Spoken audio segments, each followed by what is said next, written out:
경기 이렇게 마무리가 되죠? 그때 무승부로 경기가 끝났습니다. 잔여 일정 중에 가장 약한 팀이라고 할 수 있는 웨스트햄과의 경기까지도 저는 지지 않을까 싶었는데 이 경기를 이제 비기면서 마쳤습니다.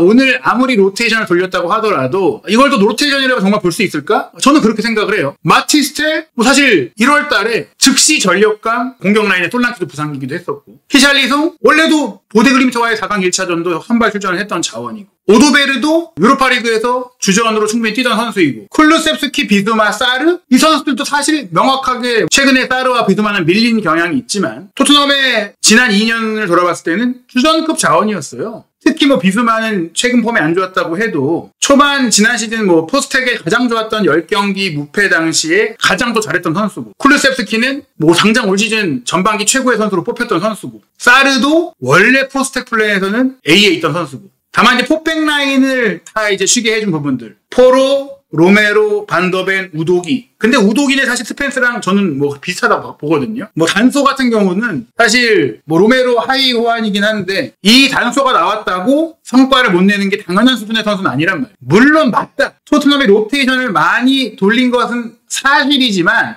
17위인 웨스트햄을 상대로 솔직히 질 뻔했던 이 경기 내용, 지는 게 맞았던 이 경기 내용은 포스테코글루 감독이 역시 무능하다는 것을 또 한 번 입증한 결과일 뿐이다라고 저는 분석을 합니다. 그러니까 오늘 경기를 토트넘이 웨스트햄 원정 가서 비겼다라는 것은 내용을 돌아봤을 때 역시나 포스테코글루로 토트넘은 앞으로 운영을 할 경우 가망이 없다.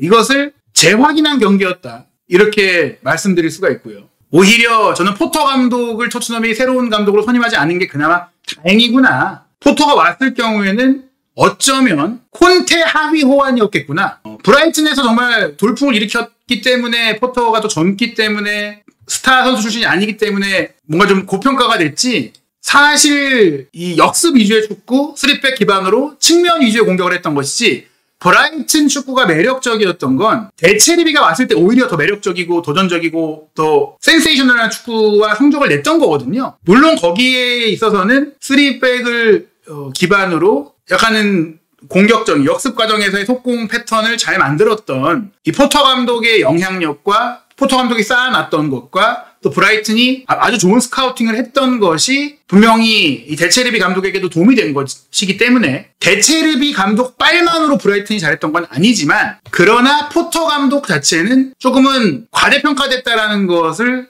말씀드릴 수 있거든요. 첼시에서의 실패, 특히 이 스타 선수들 장악하지 못하는 부분이나 지금 웨스트햄에서 보여주고 있는 경기 내용과 결과는 특히 오늘 경기는 당연히 웨스트햄이 이길 만한 경기를 했지만 그럼에도 불구하고 토트넘을 상대로 이기지 못한 이 흐름 과정에서의 선발 기용, 선발 전략, 선수 교체 타이밍 이 모든 것들은 어쩌면 이 포터 감독을 빨리 웨스트햄은 바꾸는 게 낫지 않을까? 이런 생각이 들 정도로 오늘은 사실 웨스트햄이 못해서 비겼다. 웨스트햄이 이겼어야 할 경기를 이렇게 황당하게 놓쳤다. 이거는 토트넘도 아주 완전 졸전을 펼쳤는데 어떻게 이런 내용과 결과가 나올 수 있겠느냐. 그런 점에 있어서 저는 웨스트햄이 반성해야 될 경기였다. 포스테코글루는 당연히 이 경기에 대해서 어떤 평가를 내릴지 참 궁금한데 이 경기 내용 우리가 이길만 했다거나 혹은 어떤 멘트를 하더라도 그거는 위선이다라고 밖에 볼 수 없다. 이렇게 말씀드리고 싶습니다. 먼저 이 경기는 기록으로 보더라도 웨스트햄이 이겼어야 하는 경기였습니다. 볼 점유율도 56%로 앞섰고 슈팅 숫자 11대 7로 앞섰고 빅찬스 2대 1로 앞섰고 기대 득점 웨스트햄이 1.10골 토트넘이 0.48골이니까 역시 웨스트햄의 득점 기회가 더 많았습니다. 그리고 경기 막판에도 웨스트햄의 공격이 아예 줄을 잃었고 후반 중반 이후에는 아예 토트넘의 공격이 없었는데 그것은 토트넘이 후반전에 교체 투입한 것이 겨우 히샬리송 빼고 무어 넣은 거 하나밖에 없었던 반면 웨스트햄은 80분에 가서 필크루크 빼고 에반 퍼거슨, 토디보 빼고 초우팔, 파케타 빼고 워드 프로즈, 소우책 빼고 솔레르 그리고 88분에는 크레스웰이 부상을 당해서 마브로파노스를 투입을 했는데 80분에 이 선수들을 넣었어야 되는 게 아니라 65분 내지 70분에는 넣었어야 하고, 그리고 이런 폼을 봤을 때는 오히려 초팔과 워드프로즈, 솔레르 정도는 선발로 나왔어야 했다. 또 필크루크는 좀 일찍 교체를 해줬어야 됐다. 그렇게 볼 정도로 이 경기는 충분히 웨스트햄이 토트넘을 이길 수 있는 경기였는데 포터 감독의 선발 기용 및 교체 타이밍이 조금 이해가 되지 않았던 내용이었다. 토트넘이 전반 15분 선제골을 넣었던 것도 사실은 킬먼의 실책으로 인해, 물론 마티스텔이 열심히 압박을 해준 덕분이긴 하지만 조금 황당한 아마추어틱한 실책 속에 오도베르의 골이 나왔고, 그럼에도 역시 토트넘의 수비적인 문제가 본질적으로 있기 때문에 전반 28분 완비사카의 패스를 받은 제로드 보웬이 동점골을 넣었잖아요. 이 흐름에서 충분히 웨스트햄은 2대1 내지 3대1로 역전승을 거둘 수 있는 전력이었어요. 왜냐? 포스테코글루 감독이 어떤 전술적인 새로운 시도를 할 감독이 아니고, 오히려 선제골을 넣은 이후에는 또 쓸데없는 본인의 후방 빌드업을 고집하다가 스스로 위기를 자초하고 거기서 기세를 잃어버렸기 때문에 결국에는 이거는 포터 감독이 더 욕을 먹어야 될 경기였다고 생각을 합니다. 토트넘의 이날 운영, 히샬리송, 마티스텔, 오도베르 로테이션을 돌렸다 하더라도 애초에 또 솔랑키는 부상이었고 메디슨도 부상이었고 손흥민 선수도 부상이잖아요. 존슨을 쉬게 했다? 저는 솔직히 존슨보다 오도베르가 낫다고 생각을 합니다. 그래서 로테이션을 돌렸기에 우리의 경기력이 불안정했다는 것은 포스테코글루 감독에게 변명의 여인이 될 수 없다. 미드필드 라인도 마찬가지다. 물론 벤탄쿠르가 미드필드 라인에 기여하는 그 안정감의 퀄리티가 다르지만, 수비 커버링의 능력치가 다르지만, 그렇다고 해서 비수마, 사르, 쿠루세스키, 랭거가 명확한 2군이었다라고 말하기가 어렵다는 거고요.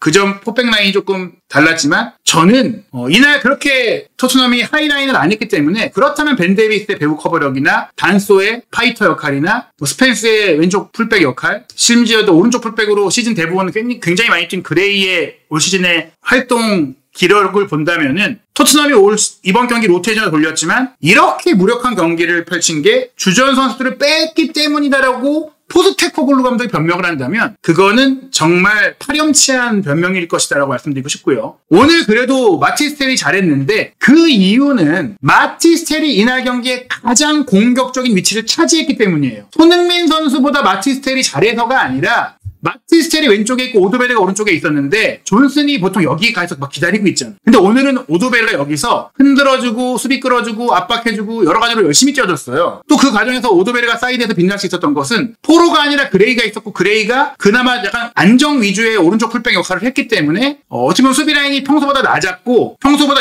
사실 이날 경기는 인버티드 풀백식으로 움직임이 거의 없었어요. 스펜스와 그레이가 그냥 보통의 풀백처럼 경기를 했죠. 그렇기 때문에 토트넘의 윙포워드들이 평소보다 수비 부담, 전술적인 우려가 적었기 때문에 오도베르와 마티스텔이 득점을 합작하기도 했고, 오도베르와 마티스텔이 측면에서 나름 그나마 토트넘이 이날 찐 선수 쪽에서는 괜찮은 모습 보였죠. 그러나 히샬리송은 솔랑키 롤을 맡으니까 역시 별다른 임팩트를 보이지 못했고, 쿠루세스키는 여전히 부진했죠. 텔과 오도베르가 이날 공격 상황에서 중심적인 역할을 맡은 거예요. 그래서 둘이 돋보인 거예요. 토니가 이제는 에이린 커버가 와서 텔이나 오도베르보다 못한다. 공격 임팩트가 없다. 그렇게 만약에 오늘의 경기를 보는 사람이 있다면, 그런 또 영국 반응이 있다면, 이 사람들은 축구에 대해 논할 자격이 없는 추가해못들이다라고 말씀드리고 싶고요. 토트넘은 오늘 실점 장면 또 한 번 그래도 뒷공간 커버가 안 된다는 걸 확인했어요.